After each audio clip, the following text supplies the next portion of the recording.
మిత్రులారా, ఈరోజు మనం తెలంగాణ ప్రభుత్వం కానీ లేకుంటే తెలంగాణలో కానీ ఎక్కడైనా చూసుకున్నా కానీ 4వ తరగతిలో మన ఇట్లాంటి ఒకసారి చూపించాలి.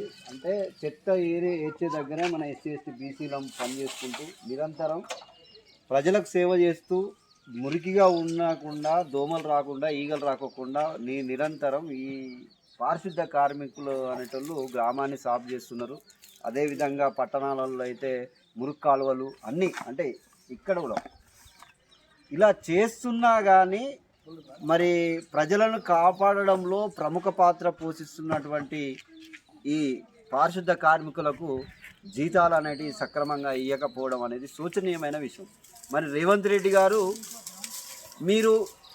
మీరు గత ప్రభుత్వం చేసిన విధంగానే ఇప్పుడు చేసుకుంటూ పోతుంటే పారిశుద్ధ కార్మికులను పర్మనెంట్ చేస్తలేరు, వారికి జీతాలు సరైన సమయంలో ఇవ్వడం లేదు, వారికి ఇచ్చే జీతాలు చిల్లరేసినట్టుగా ఇస్తున్నారు.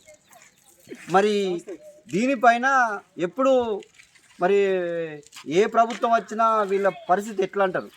నిరంతరం ఇట్లనే మగ్గుతూ అప్పుల బాధతోని ఆడిడ ఏదో పండుగ వచ్చినప్పుడు వేరే ఇళ్ళల్లో గుమగుమలు ఆడే వంటకాలు చేసుకుంటూ వాళ్ళు ఉంటే, మన పారిశుద్ధ కార్మికులు మాత్రము వాళ్ళ ఇంటికాడ ఎవరినో అడుక్కొని వచ్చి మళ్ళీ వాళ్ళు చేసిన వంటకాలు వీళ్ళు అడుక్కొని తినే పరిస్థితిలో ఏర్పడే పరిస్థితి వస్తుంది. ఎందుకంటే వాళ్ళకి సరైన జీతం లేక, ఆ జీతం కూడా పెంపుదల లేక తూతూ మంత్రంగా చిల్లరేసినట్టయితే గక్కనే ఉంటారు వాళ్ళ పరిస్థితి. అంటే పారిశుద్ధ కార్మికులు ఎంత ముఖ్యమో, డాక్టర్ అయితే ఎంత ముఖ్యమో, మన వైద్యం చేసే డాక్టర్ ఎంత ముఖ్యమో, పారిశుద్ధ కార్మికులు కూడా అంతే ముఖ్యం అనేది అందరు తెలిసిన విషయం. ఎందుకంటే వాళ్ళు రోగం వచ్చిన తర్వాత ట్రీట్మెంట్ చేస్తారు, మనల్ని బతికిస్తారు.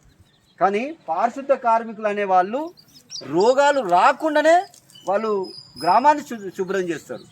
కాబట్టి దీన్ని పెద్ద మనసు చేసుకొని, పెద్ద మనసు కాదు మేము డిమాండ్ చేస్తున్నాం, హెచ్చరిస్తున్నాం.